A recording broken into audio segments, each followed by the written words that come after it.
여러분들이 전세 사기를 100% 당하지 않는 방법이 있습니다. 네. 그건 바로 뭐냐면, 제부TV 시청자 여러분 안녕하십니까, 송소장입니다. 오늘은 여러분들에게 전세 사기, 요새 영상들이 굉장히 많이 올라오고 있더라고요. 뭐 전세 사기 당하지 않는 법 좀 많이 올라오고 있던데, 영상을 봐도 솔직히 마음에 드는 영상은 하나도 없더라고요. 현실을 반영하지 못하는 그런 영상들이 대부분이었습니다. 그렇다 보니까 오늘 제가 한번 전세 사기 100% 당하지 않는 방법 여러분들하고 한번 같이 얘기를 해볼까 합니다. 일단 한 일주일 전에 뉴스가 나왔습니다. 대검찰청에서 계획적인 전세 보증금 사기를 할 경우 구속수사를 하겠다라고 지시를 했다고 해요. 그러면서 이 사람들이 이런 발표를 하면서 대검찰청에서 여러분들이 전세를 얻을 때 체크리스트를 만들어 드릴 테니 그걸 보고 체크를 하셔라 라고 만든 게 있어요. 그래서 그거를 한번 같이 보면서 그 체크리스트를 보면 우리가 전세 사기를 안 당하는지 안 당할 수 있는지 한번 확인을 해보도록 하겠습니다. 자, 체크리스트를 이렇게 정리를 좀 해놓은 건데 하나씩 좀 보도록 할게요. 일단 첫 번째, 공인중개사 사무소의 정상 등록 여부 확인. 이런 거는 뭐 살고 계시는 지역 공인중개사 협회에 전화를 하시면 이 사람이 정상 등록이 돼 있는지 안 돼 있는지 쉽게 확인하실 수 있습니다. 요거는 만약에 중개사를 통해서 전세를 들어가시게 되는 거라고 하면 체크를 해주시는 게 아무래도 좋겠죠. 그리고 공인중개사 사무실에 가시면 등록증 이런 게 걸려 있으니까 그런 것도 좀 확인을 하시면 좋겠습니다. 뭐 요거는 일단은 잘 돼 있는 항목이라고 볼 수가 있겠네요. 두 번째, 임대 물건의 시세 및 해당 건물의 전월세 비율을 확인을 해보자. 이 전월세 비율이라는 것도요, 법적으로 정해져 있는 비율은 없습니다. 전세가 90%인 곳도 있고 50%인 곳도 있어요. 그렇다 보니까 이 비율을 어떻게 확인할 것인가, 그게 좀 문제가 되겠죠. 그리고 임대 물건의 시세를 확인해라 라고 하는데, 이 임대 물건의 시세도 우리가 확인할 수 있는, 명확하게 확인할 수 있는 방법이 사실은 없습니다. 중개사가 있으면 중개사의 말을 듣는 게 전부예요. 아니면은 뭐 실거래가를 확인해 보는 건데, 여러분들 제가 누차 말씀드렸지만 실거래가도 정확한 게 아닙니다. 여러분들, 그러니까 실거래가는 참고만 하셔야지 그걸 맹신하시면 안 돼요. 근데 지금 이 체크리스트에서는 임대 물건의 시세 및 해당 건물의 전월세 비율을 확인해라 라고 나와 있는데 현실적이지 않다 라는 생각이 드네요. 설명을 좀 들어볼게요. 시세 대비 적정 비율의 전세 보증금, 담보권 설정 등.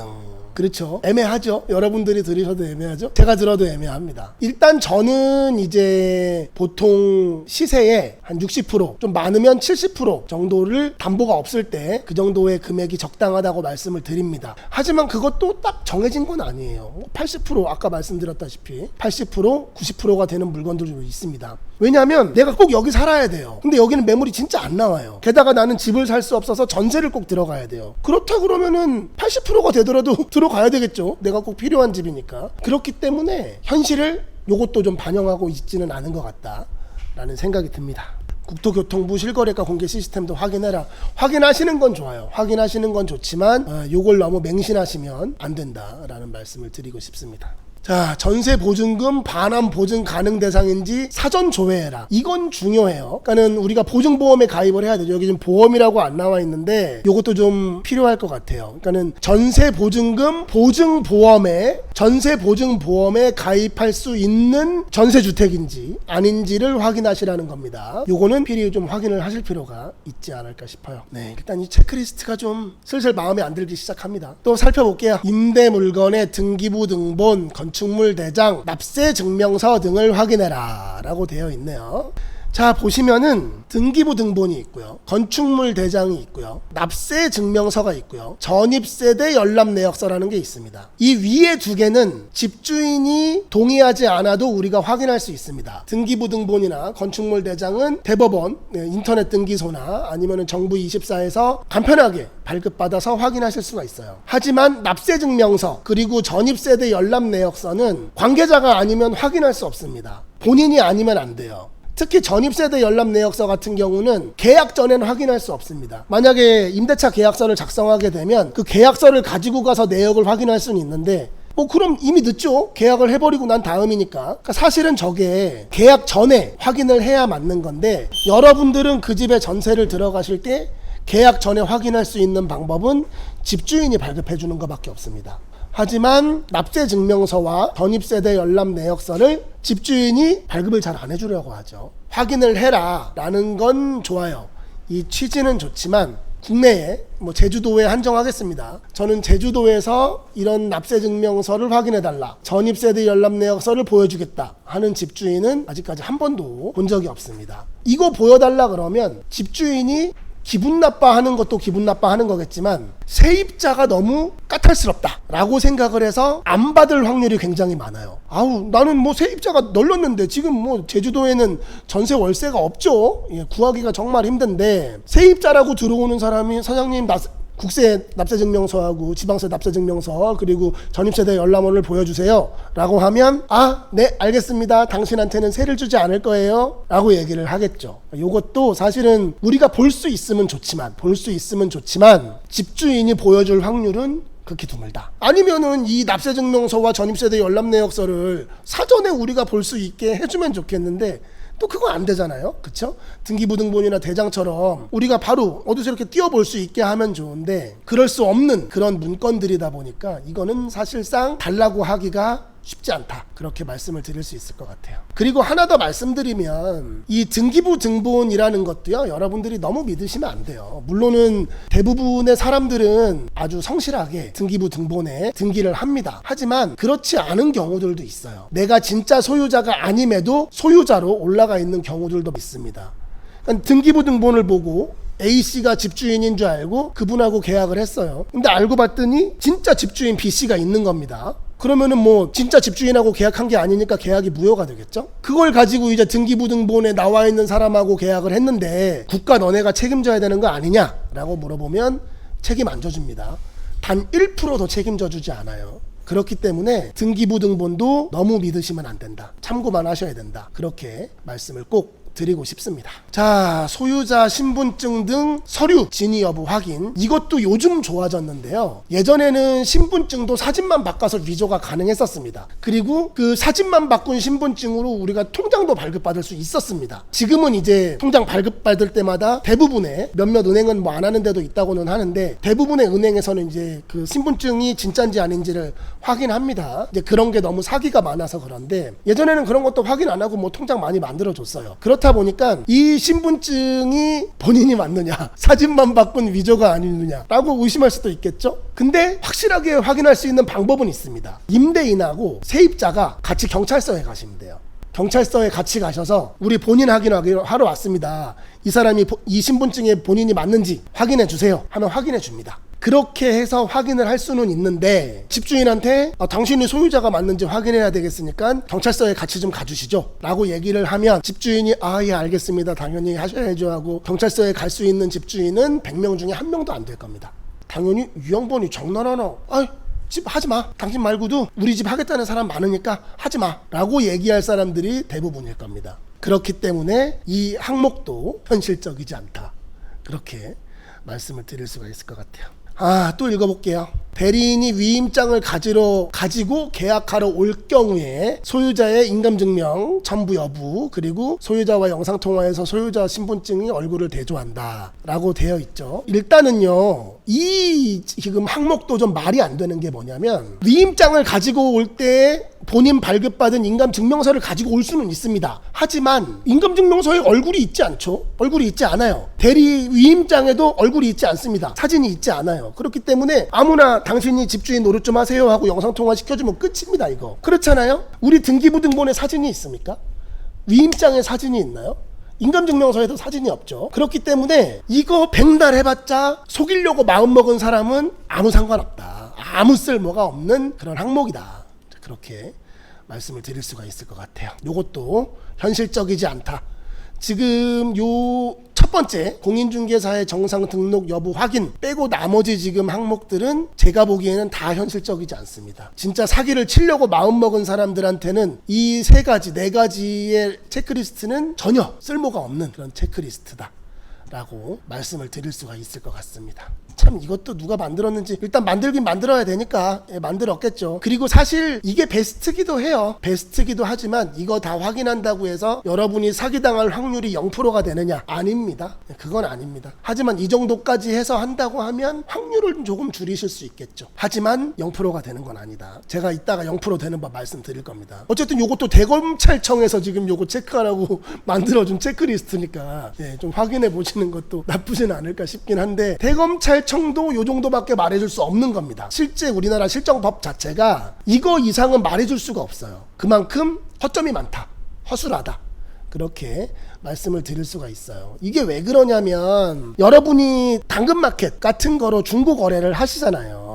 근데 그 중고거래 하다가 잘못되면 누가 책임 안 져주지 않습니까? 마찬가지입니다. 나라에서도 부동산 거래를 그냥 그런 당근마켓 중고거래하고 비슷하게 봐요. 그렇기 때문에 절대 나라에서 책임 안 져줍니다. 하지만 고소를 하게 되면 재판은 해주죠. 누가 나쁜 놈이고 누가 착한 놈이다를 구분해주긴 하지만, 이거를 사전에 그렇게 우리 정부가 책임지고 이렇게 해줄게 라고 하진 않아요. 그렇기 때문에 실정법 자체가 좀 약하게 되어 있는 게 현실이지 않나, 그런 생각이 듭니다. 그 다음에 밑으로도 항목이 나와 있는데, 이건 사실 체크리스트라고는 볼 수가 없는 게, 우리가 피해 예방 체크리스트라는 거는 계약 전에 뭐든지 확인이 돼야 되잖아요. 근데 요 밑으로 달린 4가지는 계약하고 나서 확인을 하시라는 거예요. 이제 그렇다 보니까 계약하고 나서도 이런 걸 꼼꼼히 좀 봐라 라는 거를 얘기를 하는 것 같긴 하지만, 사실 좀 무의미해요. 그래도 읽어볼게요. 계약 당일 계약서에 확정일자 부여받고 전입신고해라.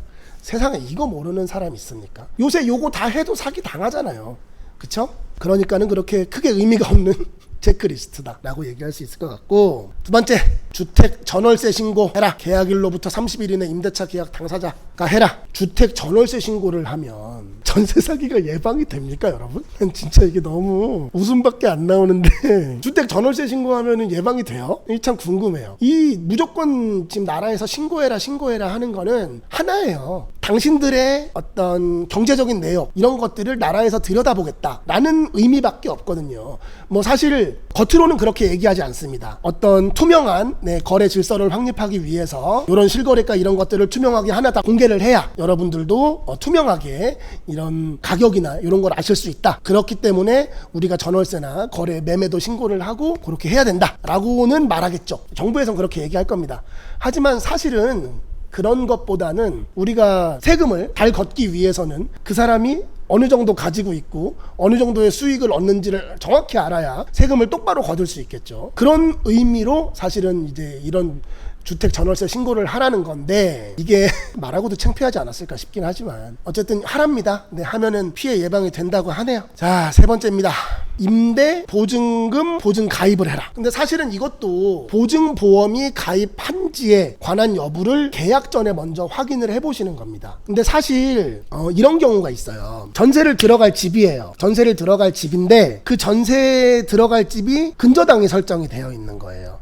그래서 집주인이 뭐라 그러냐면, 전세 들어오면 우리가 이 저당권을 해지시켜주고 당신이 1순위로 등기부에 올라갈 수 있게 해주겠다 라고 합니다. 뭐 전세권을 설정한다든지. 근데 그런 경우는 제가 알기로는 보증보험이 안 되는 걸로 알고 있거든요. 당연히 1순위로 올라가고 이제 저당권은 전세금으로 없애는 거니까 사실은 내가 등기부에 1순위로 올라가는 데에 대한 전혀 문제는 없지만, 그렇게 갖고 싶어하는 매물임에도 불구하고 보증보험에 가입할 수 없는 경우가 생겨요. 근데 그런 거는 조금 우리도 제도를 좀 손을 봐야 되지 않을까 생각은 하는데, 또 중요한 거는 보증보험을 가입하는데 집주인이 여러 가지 서류를 굉장히 많이 제출해요. 그래서 전세는 내으면서도 보증보험 가입은 안 시켜주려고 하는 집주인들이 많습니다.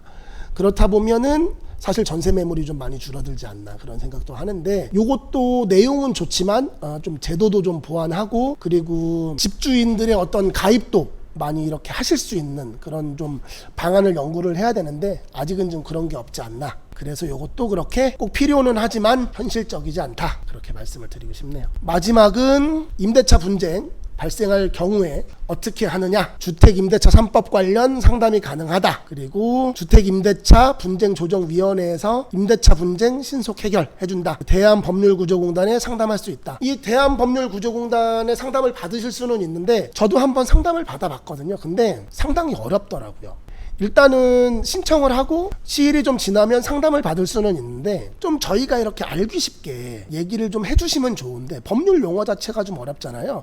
저는 부동산에 관련된 법을 좀 아는 사람임에도 불구하고 구조공단에 가서 상담을 받으면 상당히 내용이 어려워요. 그래서 상담을 받으신다 그래도 효과가 있을지에 대한 거는 좀 미지수라는 생각이 듭니다. 그리고 이제 새로 생긴 한국부동산원의 임대차 상담센터를 이렇게 상시 전화로 상담할 수 있게 열어놓고 계신다고 합니다. 이거는 어차피 뭐 사기다 당했을 때 전화하는 거니까 예방책은 아니라고 보여지죠. 저 대검찰청에서 관련된 체크리스트 말고 이제 어떤 유튜버들이 얘기하는 그런 여러 가지의 전세 사기 뭐 줄이는 방법 아니면은 뭐 안 당하는 방법 그런 영상들을 굉장히 많이 봤어요. 굉장히 많이 봤는데 그분들이 시키시는 거 다 해도 당할 수 있습니다.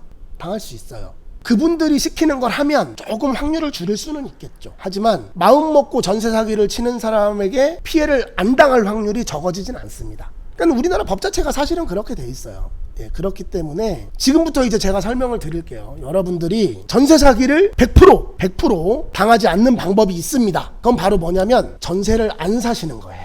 전세 계약을 안 하시는 겁니다. 그거 말고는 여러분들이 전세금 피해를 안 당할 100% 안 당할 수 있는 확률은 한국에선 없습니다. 다른 나라에서는 있을지 모르겠지만 한국에선 없어요. 그렇기 때문에 제가 좀 말씀드리고 싶은 게 있는데 이 전세라는 제도를 저는 좀 다르게 해석을 하거든요. 여러분들이 렌트카를 만약에 이용한다고 생각을 해보자고요. 근데 렌트카를 보증금만 내고 타는 겁니다. 그리고 반납할 땐 보증금을 돌려받아요. 그런 렌터카가 나온다 그러면 정말 좋겠죠. 핸드폰을 사용하는데 보증금만 내고 핸드폰을 빌립니다. 그래서 핸드폰을 사용하고 쓰기 싫어 반납하면 보증금을 돌려줘요. 세상에 그런 사업이 있을까요? 그러니까 지금 전세가 딱 그런 거예요, 사실은. 그러니까 예전에 저도 좀 자료를 찾아보니까 뭐 고려시대 때도 있었고 조선시대 때도 있었다고 하더라고요, 전세 제도가. 근데 그때는 지금과 같은 전세는 아니었고 제 예상에는 전세가 제일 활발하게 됐던 때가 한국의 이자율이 굉장히 높았을 때였던 것 같습니다. 뭐 18%, 20% 이렇게 예금 금리를 줬을 때 그럴 때는 집주인이 굳이 월세를 받지 않아도 보증금만 받아서 그거를 은행에 넣어 놓으면 예금 금리가 높으니까 월세를 받는 것 같은 효과가 있었어요. 그렇다 보니까 그때는 어찌 보면은 이율이 높으니까 뭐 전세제도가 가능할 수 있다라는 생각을 하는데 지금은 그렇지 않죠. 뭐 지금 이자율이 많이 올랐다 그래봐야 뭐 6% 7% 아닙니까? 그걸 은행에 넣어놔봐야 지금 월세처럼 혜택을 보실 수 없어요, 집주인들은. 그렇다 보니까 그 보증금을 다른 곳에 사용하기 시작한 겁니다. 이게 그때부터 좀 악용화가 되는 거예요. 목돈이잖아요, 목돈. 목돈이니까 자기가 그냥 받은 거 여기저기 굴리고 여기저기 굴리고 하다가 안 되면은 그냥 낮아빠지는 그런 상황인 겁니다. 제가 쉽게 지금 예를 하나 들어드릴게요. 여러분이 10억짜리 아파트에 6억의 전세를 들어갔습니다. 그래서 2년 잘 지냈어요. 근데 아파트 값이 5억이 됐다고 생각을 해보자고요. 그러면은 요새 뭐 깡통 전세 사기를 얘기를 많이 하는데 그 집주인이 사기범일까요? 분명히 그때 당시에는 10억이었습니다. 여러분이 다 꼼꼼하게 확인을 했어요. 무슨 뭐 국세지방세 완납증명서도 확인하고 전입세대 열람원도 확인하고 등기부도 확인하고 본인 경찰서 가서 본인 확인 다 하고 그래서 10억짜리 집을 6억에 전세를 들어갔단 말이에요. 근데 집값이 5억이 됐어요. 근데 집주인은 6억을 받았죠, 전세금을. 근데 집주인은 당장 그 집을 팔아서도 전세금을 줄 수 없는 상황이 되는 겁니다. 그럼 그거는 과연 누구의 잘못이라고 해야 될까요? 그만큼 전세는 리스크가 굉장히 큰 부동산 상품이에요. 주식, 코인, 예금, 적금 이런 걸로 따지자 그러면은 코인에 가까워요. 나는 큰 돈을 놓고 리스크가 커지면은 그 돈을 다 잃을 수 있는 그런 확률도 있는 부동산 상품이라는 거죠. 그렇기 때문에 저는 솔직히 제가 아까도 핸드폰이나 렌트카를 말씀을 드렸지만 렌트카 보증금만 내고 타고 다시 보증금 반납받는다고 해보세요. 아마 도둑놈 심보라고 할걸요. 핸드폰 그냥 내 보증금만 내고 빌렸다가 내 핸드폰 주면 다시 보증금 반납해주세요 라고 얘기하면 뭐 저런 도둑놈의 심보가 다 있어 이럴 거예요. 아니 물건을 쓰고 사용을 했으면 요금을 내야지. 전세가 그런 겁니다. 전세가 내 돈은 고스란히 지키고 싶고 남의 집은 공짜로 쓰고 싶은 거예요. 근데 그게 그때는 예전에는 가능했던 이유가 내가 내는 보증금으로 집주인이 수익을 보니까 그거는 이제 가능했는데 지금은 가능한 시대가 아니기 때문에 결국은 진짜 꽁으로 남의 집 사는 거랑 거의 다름없다고 보여지거든요. 그래서 여러분들 전세 사기 당하지 마시고 월세로 하세요. 월세로. 보증금 많이 줄이시고 월에 얼마 내시면서 사용료 내시면서 사용을 하세요. 그래야 리스크도 훨씬 적어지죠. 내가 사기당할 확률도 아주 많이 적어지죠. 전세 사기요? 그거 못 피합니다. 중개사도 당합니다. 하다못해 변호사도 당합니다. 그거를 마음 먹고 사기치려고 하는 사람들은 이길 수가 없어요. 당할 수밖에 없어요. 그렇기 때문에 너무 전세만 생각하고 찾지 마시고 그냥 남의 집 내가 정당한 사용료를 내고 사용한다 그렇게 생각하시고 월세를 사시는 걸 추천을 드립니다. 하다못해 전세금도 대출 받으시잖아요. 전세자금 대출 받으시잖아요. 그럼 대출금을 납입하실 거 아니에요. 뭐 물론 그게 월세보단 좀 저렴할 수 있겠지만 어쨌든 집도 우리가 빌려서 이제 사용을 해야 되는 재화니까 여러분들도 정당하게 사용료를 내고 사용을 하시는 게 여러분들이 전세 사기를 당하지 않는 최고의 비법이다 라고 말씀을 드릴 수가 있을 것 같습니다. 영상 보다가 하도 답답해서 한두 마디 끄적여 봤습니다. 실망하셨다면 죄송하고요. 그러니까 너무 위험한 계약은 안 하시는 게 좋아요. 안전한 계약을 하시는 게 제일 좋습니다. 안전하게 전세보다는 월세 아니면 연세 계약을 하시라 라고 말씀을 드리고 싶네요. 더 자세한 궁금증이나 문의사항이 있으시면 저 송 소장한테 연락을 주시면 저 송 소장이 아주 성심성의껏 친절하게 여러분들에게 답변을 해드리도록 하겠습니다. 지금까지 송 소장이었습니다. 감사합니다.